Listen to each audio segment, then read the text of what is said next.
Om Swastiastu.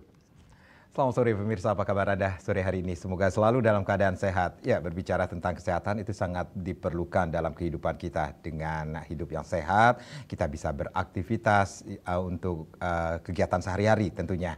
Ya, tentunya sore hari ini saya Madi Sekudanegarang kembali hadir dalam Dialog Harmoni Bali. Nah, sore hari ini kita akan membahas sebuah topik yang mungkin banyak juga masyarakat yang kurang begitu paham tentang topik ini, yang tetapi dari dulu sudah dilakukan seperti itu ya. Nah, kita akan berbicara tentang CAPD. Seperti apa CAPD? CAPD adalah dialisis tanpa mesin, nyaman dilakukan dari rumah. Sebelumnya mungkin masyarakat juga hanya paham tentang dialisis yang dilakukan secara konvensional melalui lewat lengan tentunya. Nah, ini ada dialisis tanpa mesin. Seperti apa nanti kita akan bahas bersama narasumber yang sudah hadir tentunya. Ada Dr. Yeni Kandarini, SPPD KGH Finasim. Beliau adalah dokter spesialis penyakit dalam, konsultan ginjal, hipertensi. Om Swastiastu, selamat sore Dr. Yeni.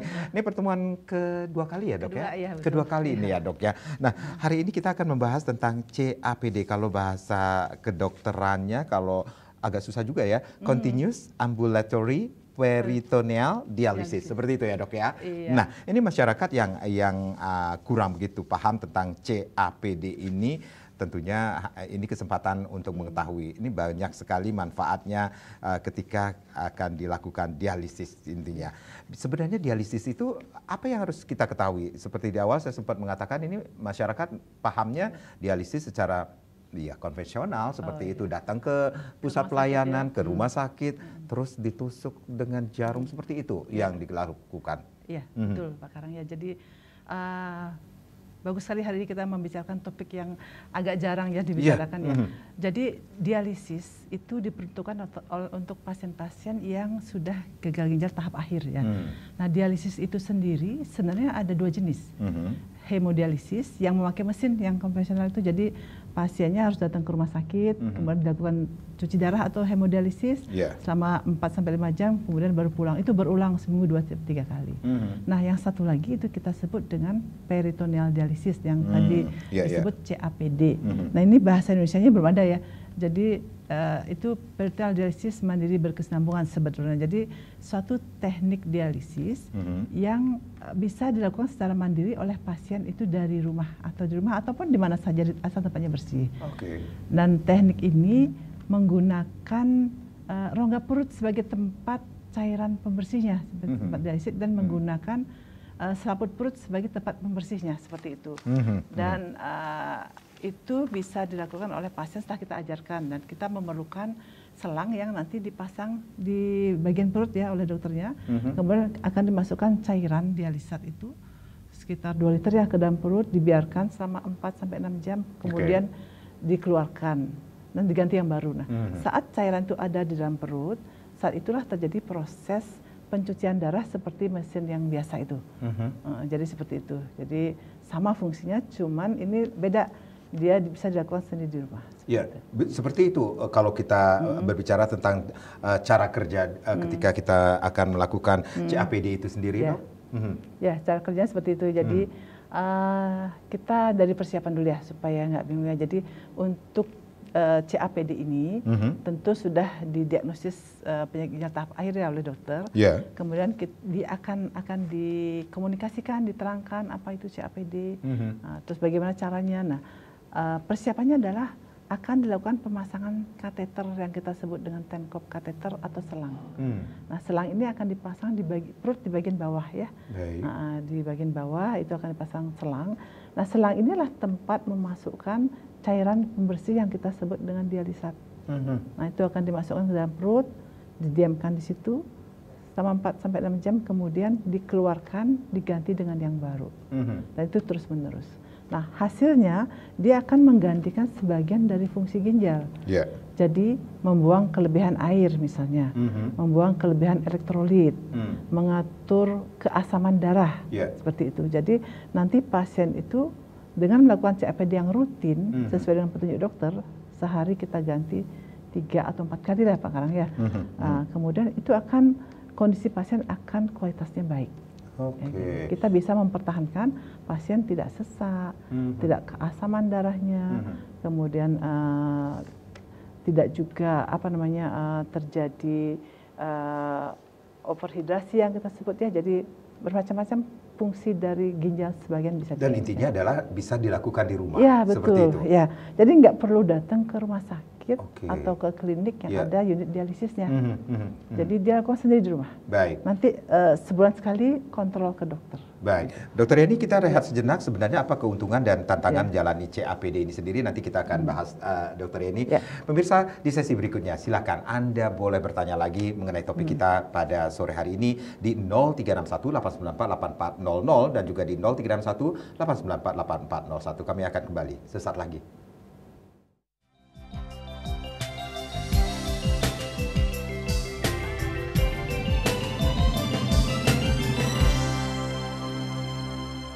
Terima kasih Anda yang baru saja bergabung bersama kami di Harmoni Bali. CAPD, dialisis tanpa mesin, nyaman dilakukan dari rumah. Masih bersama Dr. Yani Kandarini. Beliau adalah dokter spesialis penyakit dalam konsultan ginjal hipertensi. Silakan Anda yang ingin bergabung, bertanya lebih banyak lagi mengenai topik kita, atau mungkin Anda mempunyai pertanyaan seputaran topik kita pada sore hari ini. Silakan, line sudah kami buka di 0361 894 8400 dan juga di 0361 894 8401 tentunya. Dokter Yani, sekali lagi ini kalau kita berbicara tentang siapa saja, kalau tadi kan dokter mengatakan bahwa ketika kita akan melakukan CAPD, mereka yang melakukan CAPD ini saja sendiri adalah orang-orang yang atau pasien yang gagal ginjal tahap akhir, seperti itu, Dok. Jadi orang-orang yang sudah tidak berfungsi ginjalnya sama sekali, itu kita sebut dengan penyakit ginjal tahap akhir, itu harus menjalani dialisis ini. Kalau tidak, tentu tidak akan bertahan ya, karena sesak, bengkak dan seterusnya, gangguan elektrolit terutama. Nah, di saat stadium 5 itu kita sebut ya, itu kita akan siapkan. Nah, umumnya yang datang ke rumah sakit itu kebanyakan yang sudah stadium 5 dalam kondisi gawat. Ya, sehingga kita tidak sempat lagi jelaskan tentang CAPD ini, jadi pasti ke hemodialisis. Jadi pasti karena emergensi kita lakukan hemodialisis. Nah, jadi kenapa CAPD ini masih jarang ya? Karena itu setelah hemodialisis mereka biasanya tidak dapat lagi informasi tentang CAPD. Baik, dokter mengatakan CAPD ini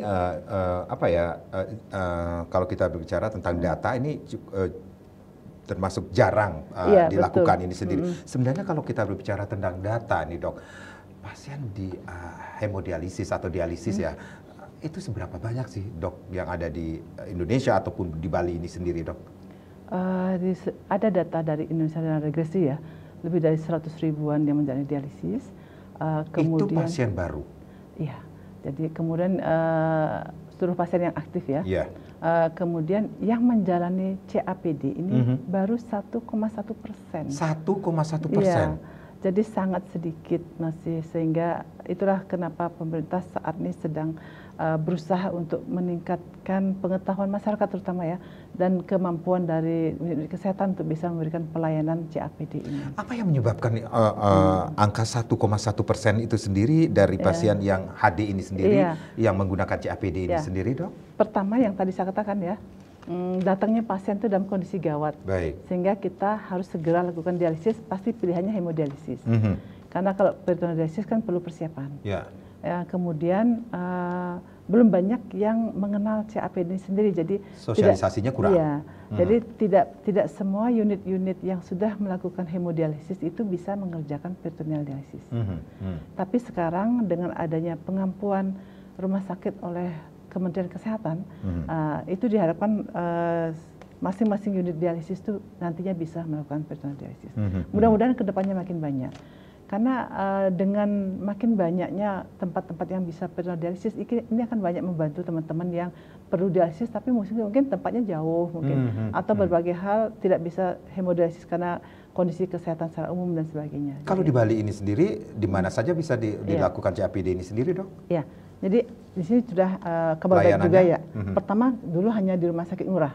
Nah sekarang kita sudah mengembangkan. Yang kita kenal dulu namanya Rumah Sakit Sangla. Iya betul. Nah sekarang sudah kita bina beberapa rumah sakit yang di sekitar di Bali ini yang sudah bisa bisa di Rumah Sakit Mangusada sudah bisa, di Tabanan sudah bisa, di Karangasem sudah bisa, dan di Gianyar baru mulai, dan kita sudah mulai juga di Singaraja. Mudah-mudahan nanti kedepannya bisa aktif semua. Baru kita proktorship, artinya baru kita latih di sana. Nah, ini mungkin yang menjadi pertanyaan juga bagi masyarakat atau para pasien yang saat ini sedang HD atau dialisis. Apa sih sebenarnya yang harus dikhawatirkan ketika menggunakan CAPD ini sendiri? Sebenarnya ada perbedaannya nggak sih, Dok, CAPD dengan hemodialisis di rumah sakit biasa? Iya, jadi perbedaan yang utama adalah tempat ya. Jadi kalau hemodialisis seperti yang saya katakan tadi harus di rumah sakit atau di unit dialisis, harus ketemu sama mesin ini. Nggak ada mesin, nggak ada perawat, nggak bisa. Dan satu lagi dia harus punya akses yang tadi Pak Karang katakan di lengan ya, itu namanya Avisan atau Simino ya. Nah, kalau CAPD dia tidak perlu mesin, jadi bisa dikerjakan di rumah. Kemudian dia waktunya fleksibel. Nah, kalau hemodialisis kan dia seminggu 2-3 kali ke rumah sakit. Kalau CAPD tidak perlu, dia lakukan sendiri di rumah. Nanti kami akan ajarkan bagaimana mengerjakannya di rumah. Kemudian penggantian sehari 3-4 kali. Sehingga yang beda lagi adalah pada CAPD itu proses pembersihan darahnya terus menerus. Selalu dalam 24 jam itu dibersihkan. Nah, kalau hemodialisis kan seminggu 2-3 kali. Jadi ada periode-periode kotorannya dalam darah cukup banyak. Nah, kalau periode dialisis kalau berjalan lancar tidak ada. Itu 24 jam bisa dilakukan. Iya, dilakukan 24 jam. Jadi dia lebih. Jadi bisa lebih kita. Nah, bisa dikatakan ini ada keuntungan dan juga menjadi tantangan ketika pasien menjalani CAPD ini sendiri, Dok. Iya. Tantangannya yang cukup dikhawatirkan yang menjadi momok ya sebenarnya adalah adanya infeksi. Ya. Tetapi kalau dikerjakan dengan baik, ya kita pasti ajarkan mencegah infeksi pada CAPD ya. Kita ajarkan memakai masker, mencuci tangan tentu saja, tangan yang bersih sebelum mengganti cairan ya. Kemudian memakai masker, kemudian mengganti sesuai dengan aturan ya, di tempatnya bersih. Tidak perlu tempat yang steril ya, jadi cukup bersih ya. Misalnya kalau saat mengganti cairan dialisat itu pintunya ditutup, tidak ada binatang berkeliaran, kemudian AC-nya tidak mengarah ke pasien misalnya, saya rasa pasti aman. Karena sekarang alatnya sudah bagus ya, sudah tidak mudah infeksi lagi. Jadi jangan takut dengan adanya infeksi pada pasien CAPD. Jadi ada persyaratan juga yang harus dilakukan ketika melakukan CAPD ini sendiri di rumah, seperti itu, Dok? Ya, persyaratan yang ringan sebenarnya. Kita kan semua harus hidup sehat ya. Yang penting ada tempat untuk mengganti yang cukup bersih, dan keuntungannya lagi adalah mengganti nggak harus di rumah. Kalau misalnya jam kantor. Nah, ini dia ketika sedang beraktivitas seperti itu, berada di luar rumah, ini apakah bisa dilakukan CAPD itu sendiri, Dok? Kami punya cukup banyak pasien yang aktif ya, masih sekolah ataupun menjadi pendidik atau pekerja yang lain. Nah, itu bisa dilakukan di kantor misalnya, asal cari tempat yang cukup bersih ya, kita lakukan. Atau di perjalanan pun. Jadi itu adalah salah satu keuntungan dari CAPD adalah fleksibel. Bisa dilakukan kapan saja, di mana saja. Sehingga tidak tergantung adanya tempat yang ada mesinnya. Kita mau misalnya pasien CAPD bepergian dari Bali ke Jakarta misalnya, ada rapat nih kantornya. Itu nggak usah mengontak rumah sakit sana untuk mencari tempat hemodialisis, tapi lakukan sendiri. Itu keuntungannya. Even kalau dalam perjalanan bisa dilakukan, Dok? Bisa. Di pesawat misalnya? Bisa. Ambil tempat yang di belakang atau pada saat transit kita ambil tempat. Baik Dokter Yeni, kita rehat kembali, nanti kita akan lanjutkan lagi CAPD dialisis tanpa mesin, nyaman dilakukan dari rumah. Sekali lagi, di sesi berikutnya kami akan mengundang Anda untuk berpartisipasi di 0361894800 dan juga di 0361894841. Kami akan kembali, tapi tentunya setelah yang berikut ini.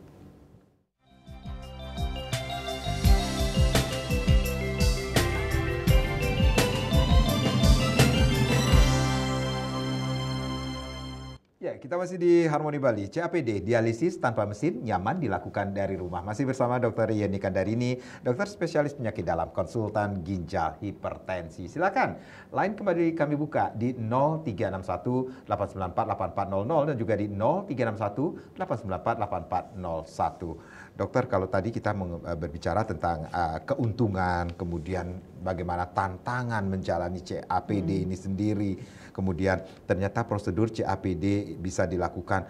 Ini apakah bisa dikatakan ketika dilakukan prosedur CAPD dari rumah itu sendiri benar-benar aman bagi pasien, Dok?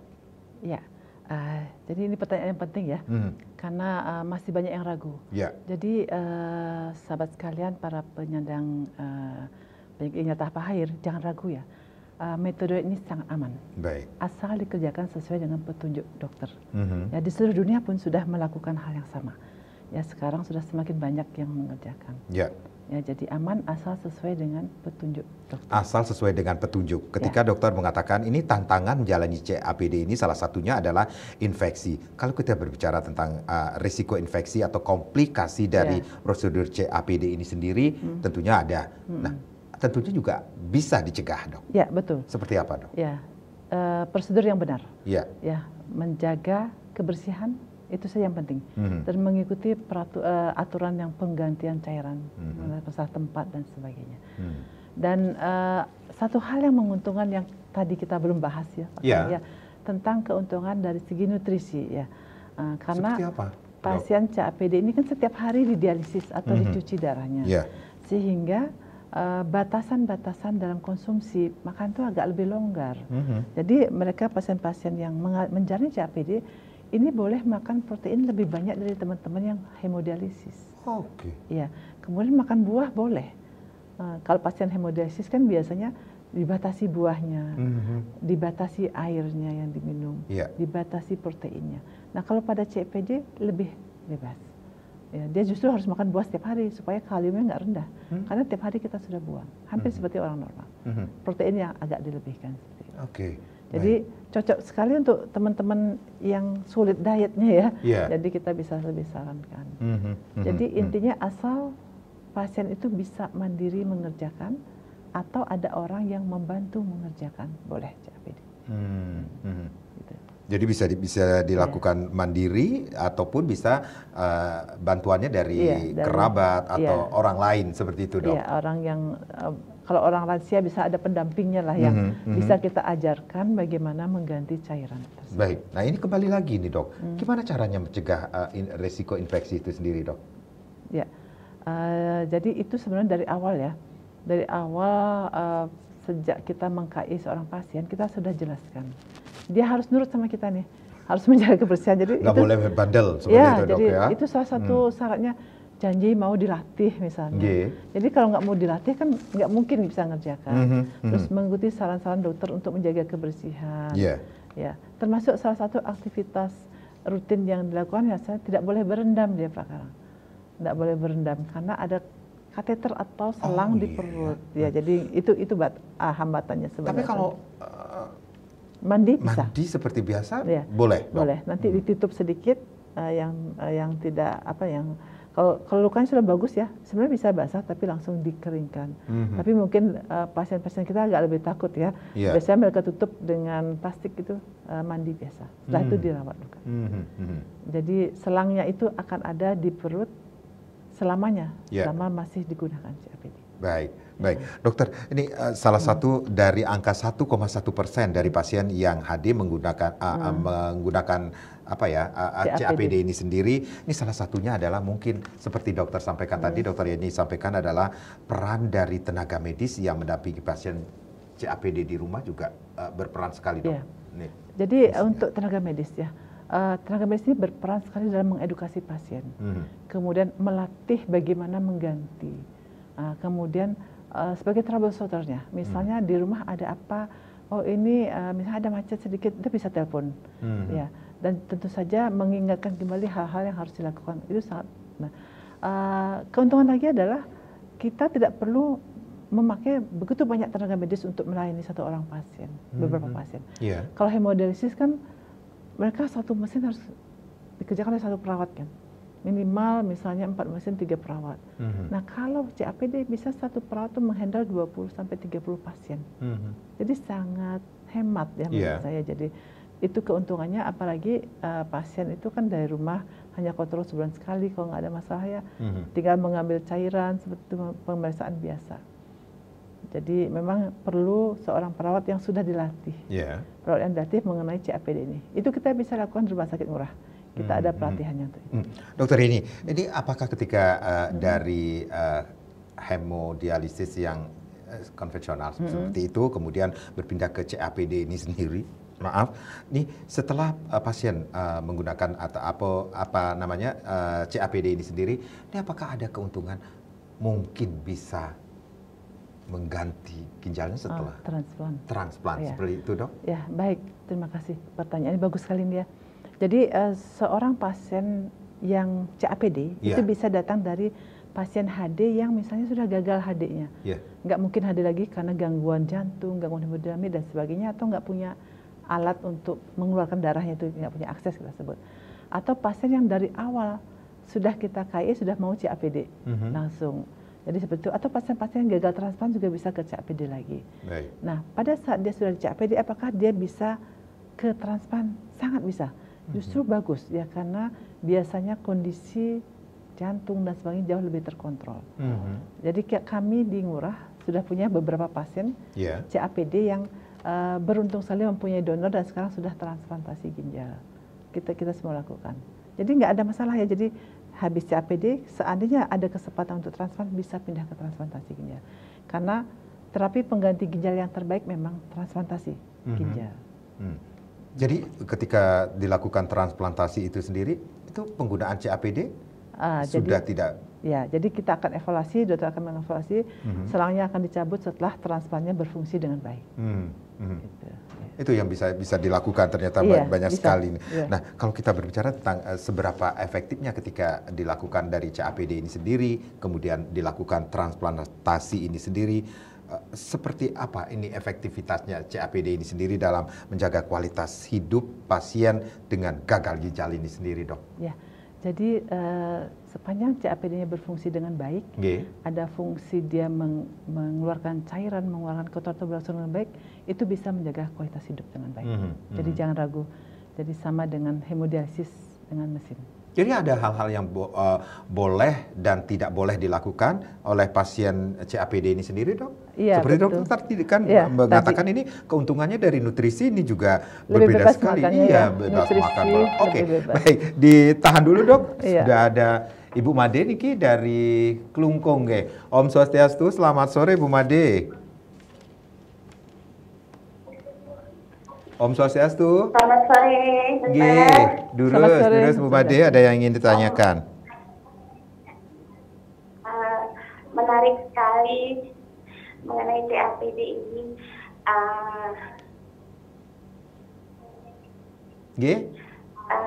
Saya ingin bertanya, untuk pasien yang masih usia subur, itu kan ada alat nanti di perutnya mengenai aktivitas seksual sehari-hari, menapi ya berbahaya tetap. Ada yang ingin ditanyakan, dokter boleh nanya? Ya, baik. Terima kasih Bu Made. Kemudian kalau nanti hamil,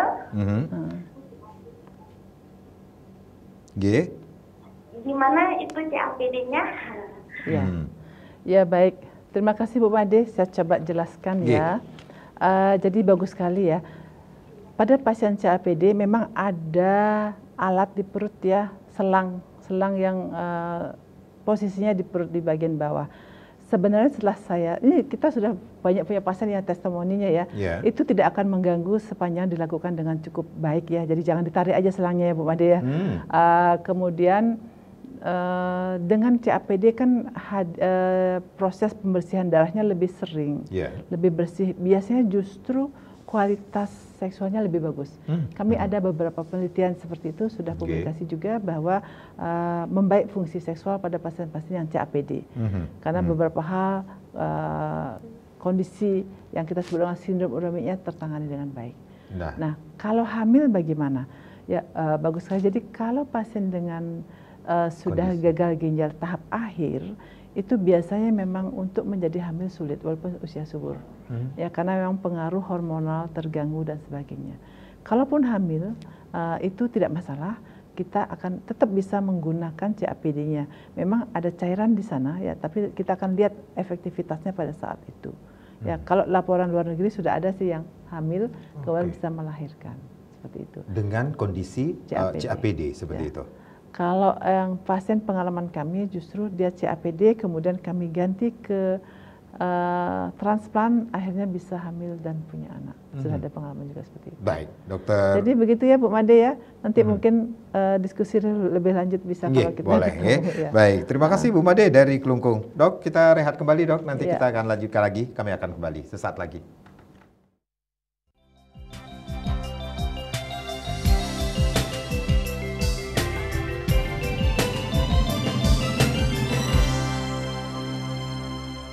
Kita masih di Harmoni Bali, CAPD, dialisis tanpa mesin, nyaman dilakukan dari rumah. Nah, masih bersama Dr. Yeni Kandarini, beliau adalah dokter spesialis penyakit dalam konsultan ginjal hipertensi. Terima kasih Bu Made dari Kelungkung yang sudah bergabung bersama kami tentunya ya. Sudah diberikan solusi yang terbaik oleh Dr. Yeni tentunya. Baik, bisa nanti konsultasi lagi boleh ya dengan Dr. Yeni tentunya. Silakan Anda yang ingin bergabung bersama kami, line kembali kami buka di 0361894800 dan juga di 0361894841. Dr. Yeni, menyambung pertanyaan saya tadi ini sendiri tentang bagaimana pola makan dan gaya hidup yang dianjurkan bagi para pasien CAPD ini sendiri, Dok? Iya. Jadi pada pasien CAPD sebenarnya dia akan lebih aktif ya, karena biasanya pasiennya mandiri. Baik. Waktunya tidak banyak tersita untuk datang ke rumah sakit. Dok, maaf, biasanya lebih aktif, lebih mandiri, seperti tidak terjadi. Iya, sering seperti itu karena kalau lancar CAPD-nya, biasanya kan kotorannya itu jauh lebih rendah kadarnya daripada orang-orang yang misalnya dengan hemodialisis ya, karena dia lebih standar. Dan dengan kondisi yang seperti itu, dan dia biasanya kan tidak perlu ke rumah sakit, jadi waktunya banyak dia untuk tidak meninggalkan kegiatan di sekolah atau di kantor dan sebagainya ya seperti itu. Makan juga lebih bebas. Nah, ini bebas dalam artian seperti apa, Dok? Ya, tentu tidak bebas banget ya.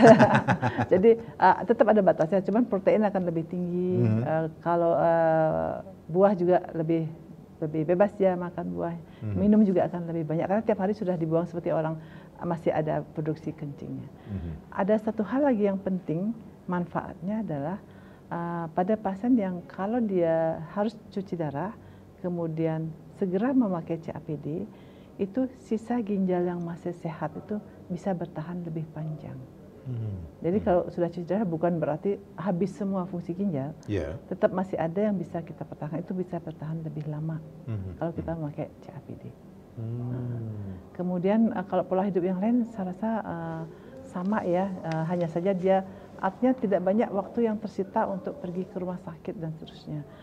Dan kalau kehidupan yang lain misalnya seperti mandi dan sebagainya itu yang saya katakan tadi, tetap kita harus jaga kebersihan dari selang lubang tempat selang untuk keluar yang kita sebut dengan exit site. Itu saja. Ini mungkin juga menjadi edukasi kepada masyarakat atau sosialisasi juga sekaligus kepada masyarakat yang saat ini apakah menjadi pasien atau keluarga mereka juga menjadi pasien gagal ginjal ini sendiri ketika akan melakukan CAPD ini sendiri. Sekali lagi Dok, ini apakah mempengaruhi nggak sih Dok aktivitas kerja atau sosial pasien sehari-hari mengingat kemana-mana bawa selang seperti itu Dok?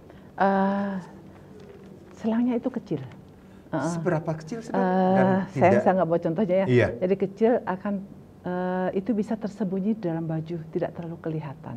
Jadi justru dengan memakai CAPD, mereka bisa beraktivitas sosial lebih bagus. Kalau berolahraga boleh nggak sih Dok? Olahraga tetap boleh, tentu saja terbatas yang tidak terlalu banyak melakukan gerakan-gerakan yang membungkuk misalnya. Seperti itu ya. Jangan ngelakuin back roll seperti itu, roll back roll ya. Malah ada satu pasien saya yang tetap bisa melakukan renang ya, justru berenang tetap bisa, tapi asal dijaga kebersihannya. Bukankah kalau renang itu kan durasinya berada di dalam air itu cukup lama Dok? Harus tetap dijaga kebersihan itu saja. Kalau memang orangnya betul-betul bisa menjaga dengan baik ya masih boleh. Kalau tidak ya jangan. Lakukan olahraga yang biasa saja, yang bisa dilakukan oleh kebanyakan orang seperti misalnya jogging atau naik sepeda atau sebagainya.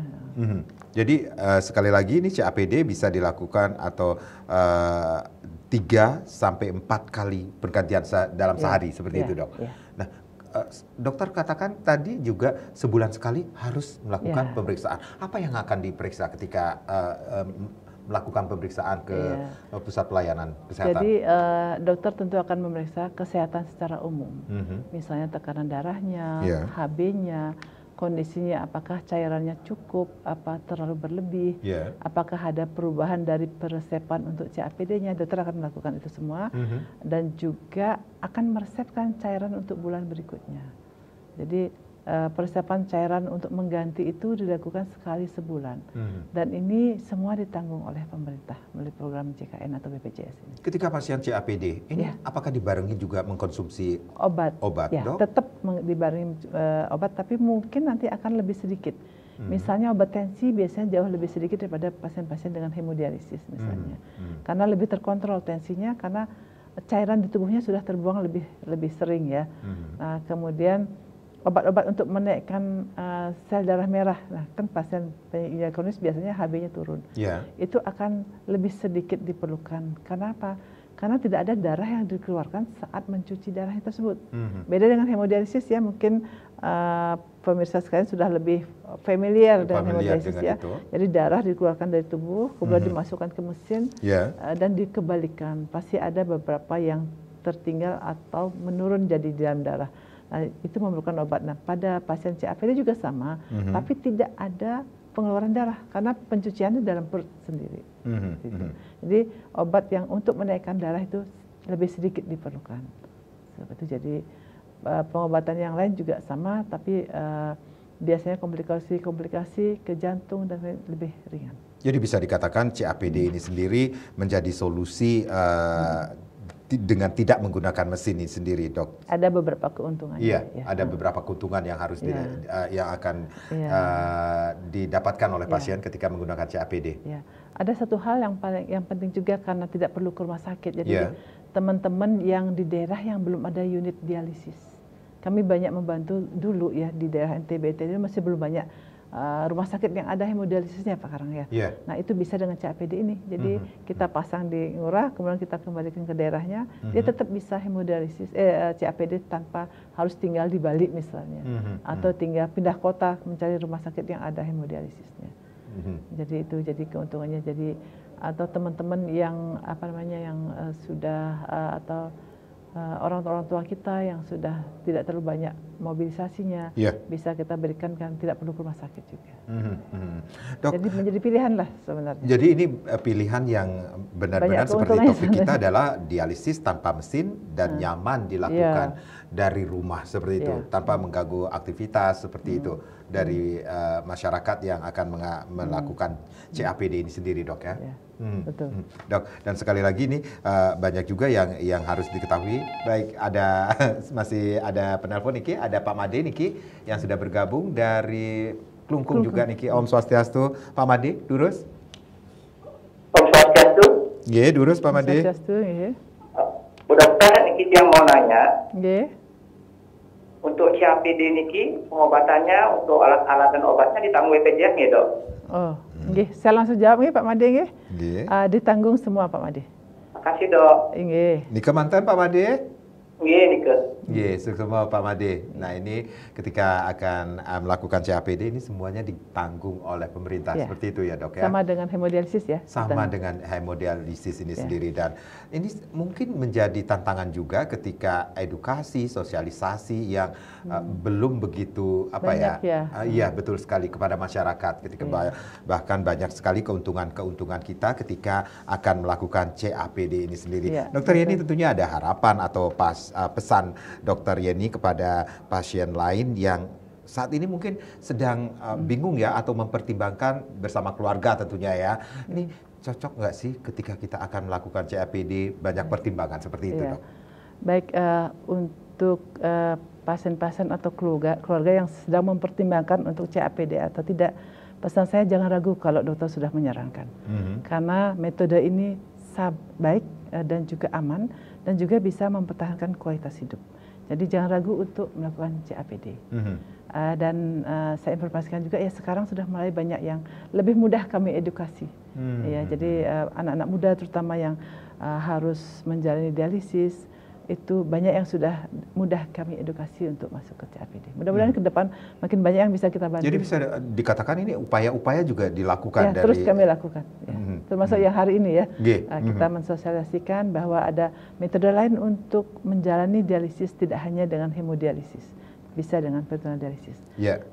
Tentunya juga ada harapan dari Dr. Yeni dan juga sejawat Niki sendiri dengan metode CAPD ini sendiri terhadap pasien yang lainnya ini Dok? Iya,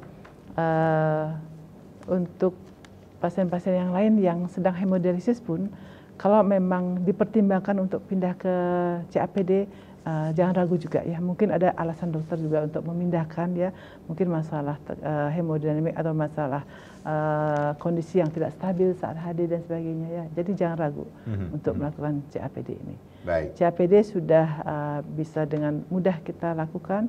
Kemudian jangan pikir ribet juga saat mengganti ya. Kita bisa ajarkan dan sangat sebenarnya simple ya, cukup mudah kita kerjakan. Baik, baik. Itu yang sudah diberikan ya, harapan, kemudian saran dari dokter ini sendiri, Dokter Yeni untuk saat ini untuk yang masih mempertimbangkan lebih baik hemodialisis atau CAPD, itu yang terbaik tentunya ya. CAPD banyak sekali keuntungannya. Dokter Yeni, terima kasih sudah sharing. Mudah-mudahan apa yang kita berbincangkan pada sore hari ini memberikan manfaat bagi pemirsa Bali TV di mana saja berada. Saya Made Sukadana Karang, terima kasih. Kita berjumpa lagi di lain kesempatan. Sampai jumpa. Om Santi Santi Santi Om.